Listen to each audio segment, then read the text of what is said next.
In the midst of chaos, there is also opportunity. Sun Tzu. The system is about to be flipped upside down. Please keep your friends and family aware. Like, subscribe, share these videos. Before watching this video, please understand that I'm not offering financial advice. I am researching crypto and I'm sharing my opinion with you on the clips that I have found. My background is in fine arts. I am not an economist, blockchain expert, or lawyer. One realizes at the political level that the separation between geopolitics and economics is gone. That was an illusion of many people that you could, I mentioned that in my points. So that means that if you think about the currency, for example, and you know what I mean with the weaponization of the dollar, because the dollar, because it's always a triangle when you deal with currencies, you have to go via the dollar. Even if you want to buy, a Korean won, from euro, you go via the dollar. So there's a triangle always in the international monetary system. And so that means that they can capture in the US most of the transactions actually and trace the transactions and submit that, to their political preferences and essential. That's one example, but there are many examples, in foreign direct investment, the role of China, etc. So, we don't have the time to talk about this, but I think one of the main change that you have, that's not so much my topic, except for the currency I mentioned before. That's why the central bank has come with the central bank digital currency. That's maybe one way to get around, this weaponization of the dollar, which goes very often via correspondent banking. It's a bit technical, but there is something very political behind that. Central bank digital currencies will enable governments to integrate into their currencies. Fiscal policy, monetary policy control is within the code of a CBDC. Currency wars, trade wars, nations are in economic wars, and there is little trust. The Internet of Value eliminates the need for a reserve currency. Digital currencies are a focal point of all world leaders. Why? Because today there is a way for nations to have complete control over their currencies and at the same time have a trustless environment between nations. I also recently established the Financial Stability Oversight Council's Working Group on Digital Assets. This FSOC group enables U.S. financial regulators, such as FinCEN, the Fed, OCC, CFTC, CFPB, SEC, and other key stakeholders to work together to combat risks posed by cryptocurrencies. The United States is working closely with the G20 for digital asset regulations. The various divisions of the U.S. government is writing laws and working closely for not only domestic regulation but international regulation. The week of December 20th, 3 major legal events took place. Steve Mnuchin is spearheading a FinCEN rule that will require exchanges to collect personal information and potentially stifle innovation in the DeFi space. The Presidential Advisory Group weighs in on regulatory approach to stablecoins, having strict standards for retail payments to use stablecoins. The SEC announces a Ripple lawsuit claiming XRP is an investment contract. The regulators have been inactive for years. Now they all strike at once. The issue of the moment is, of course, what is XRP? Runs on the Ripple network. There are a lot of people in this audience who would like to know, but I think it's I know from longstanding practice, the SEC does not talk about matters that are in front of them at the moment. So I'm not going to ask you that because I know you won't give me an answer. And it's not just you; it's all your predecessors wouldn't give me the answer either. I get it. Don't worry. I'm no better than they are. But what's the process by which this is determined and the timing? When does the marketplace know the outcome of this really important question? Because as you know, Ripple right now is the second largest market cap token after Bitcoin.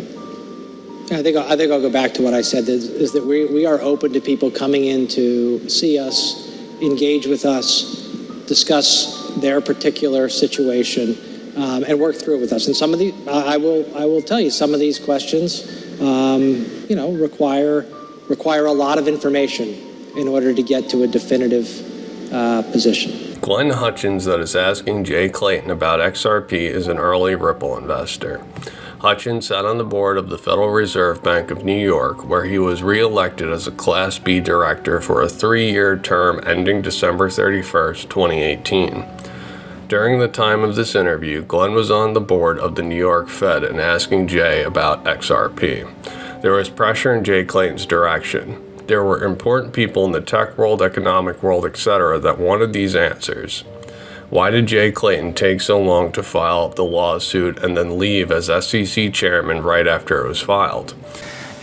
It's very hard to decide how the laws apply. And that's why I think you'll see many organizations, Ripple and many others, Coin Center is another, lobbying regulators not so much to change the law, but to clarify it, like to tell us what it is that we need to do so that someone doesn't come down 2 years later and say, hey, what you were doing completely in the open and completely transparently for the last 4 years was illegal from day one and you should have known that. And we're like, we meet with you like every week about what we're doing. And now you're telling us we should have realized 4 years ago that it was fundamentally and completely illegal? Like, that doesn't make any sense. This technology has great potential. Central banks and political leaders have painted nations into corners. They have very little options, and innovating out of the problems is a solution.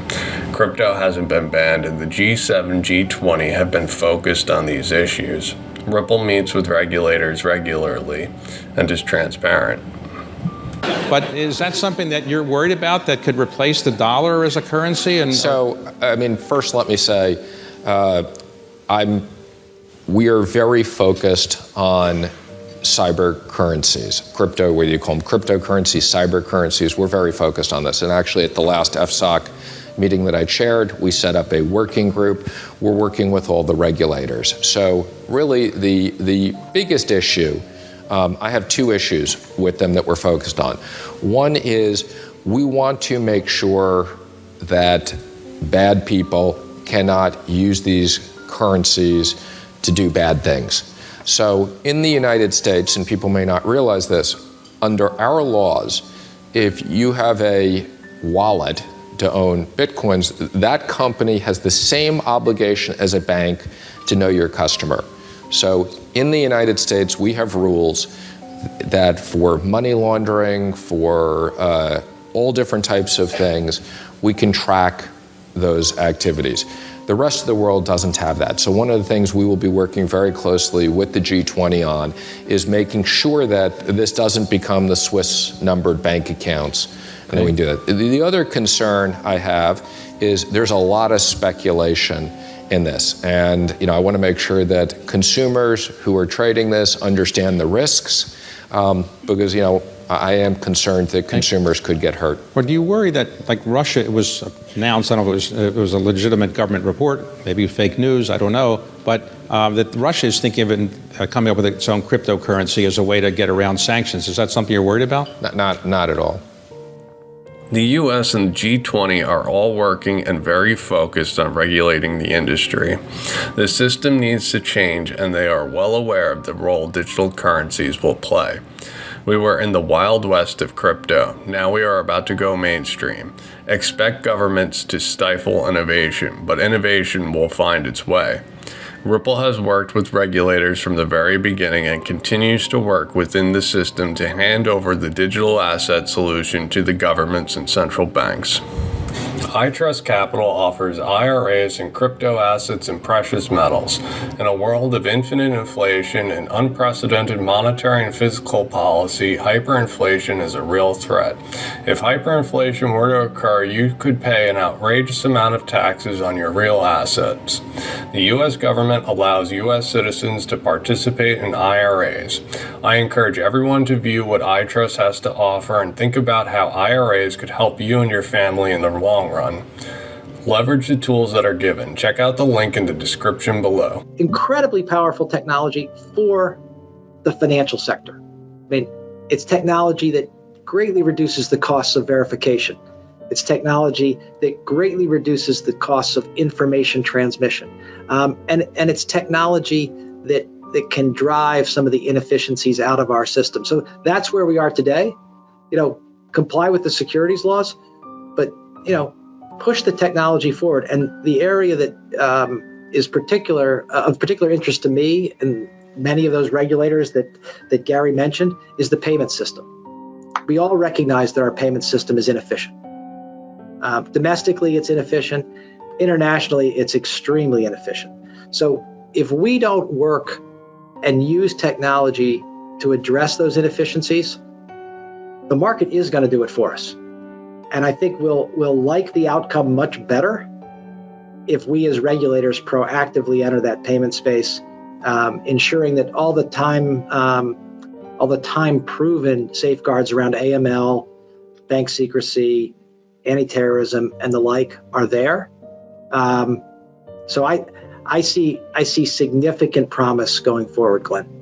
Jay Clayton sees significant promise and knows the fundamental importance of crypto. He emphasized cross-border payments. That is the use case of XRP. The market has the ability to correct. The U.S. regulators need to be ahead of the market. Crypto was appreciating in value. This caused the U.S. government to act. He filed a lawsuit against Ripple after XRP appreciated in value. Ripple has built liquidity around illiquid corridors, is a U.S. tax-paying company, has an escrow to gift, is able to aid the United States and offer advice in the tech Cold War. The regulators are clarifying what XRP is. Do the new regulations favor traditional banks, maybe in the same way? No, this is intended to be a level playing field, whether you're MoneyGram or you're a bank or you're an online or you're PayPal. This is intended to be a level playing field. And again, what we do encourage, and there's been a lot of financial innovation away from traditional banks. The guidelines are being set. They're pouring the foundation of the level playing field. They're allowing innovation to continue, but within their rules. Wallets are being identified. They're putting a know your customer cap on transactions over $3,000. Stablecoins are going to have strict guidelines, and XRP is going to be clearly defined, I suspect, in a Supreme Court ruling. The business model Ripple has had and the method surrounding XRP is a common business model found in crypto. A favorable outcome for Ripple is favorable for crypto, and the opposite is true. What happens with this court case will determine the legality of many projects. We're pretty comfortable that XRP is not a security, but ultimately it's going to be the SEC and perhaps the courts that make that decision. I would say the biggest drag on cryptocurrency projects today is regulatory uncertainty, by which I mean not laws that are bad. Laws that are bad are a problem too, like laws that, okay, I get it, but that really should be changed because it doesn't make sense. It's not that. It's laws that we don't know what the laws are because they use terms that it's, like for example, in the money transmitter law, it talks about someone who accepts a payment. Well, what does it mean to accept a payment, on a blockchain system? What does it mean? Like, it's not really clear. Like, for example, if you have payment channels, I don't know if many of you know what payment channels are, but they sort of have balances. Like, if you just adjust the balance on a payment channel, is that accepting a payment? Is the payment done? Blockchain and crypto is a brand new technology with immense promise. The future is central bank digital currencies. The world is going to progress and the regulators know this. What we are witnessing is regulators shaping the industry for utility. Regulatory clarity is here and XRP is at the receiving end because it's the first to be used. Point for regulators of different types to recognize that digitization and the digitization of the plumbing and other aspects of our financial system, including payment transfers, etc., it is coming. What I'll say, just the natural economic forces that it unleashes, taking fat out of the system, for lack of a better term, it's happening. Now we have to recognize that that's happening, recognize our mission, safety and soundness, investor protection, fair markets, and ensure that as that digitization takes place, we're being true to those principles. But we should not be fighting that digitization because, if we fight it, it will go around us. The genie is out of the bottle. Crypto is here to stay. The smartest, most powerful people stand behind Ripple. We have watched the foundations of the fiat system crack, and we came to the conclusion that XRP is involved in the next-gen financial system. If XRP is involved in the next-gen financial system, how did you expect this to unfold? I expected the grounds to shake as the system transformed. Well, I don't know that it's a new phase, but what was clear from these actions is that these offerings were conducted in a way that was not compliant with the registration requirements. They were securities offerings. I don't think there's any doubt that these were securities being sold. They were being sold in a way that was not consistent with the private placement exemptions. They were public offerings, and they were not registered with us. And when that happens, investors we have the right to bring actions, which we did, and investors have remedies. One of those remedies is the obligation of the offeror to buy back the securities at the price they were sold, and otherwise known as rescission. And these settlements embodied that concept. Strategy without tactics is the slowest route to victory. Tactics without strategy is the noise before defeat. Sun Tzu. Thank you for watching, liking, and subscribing.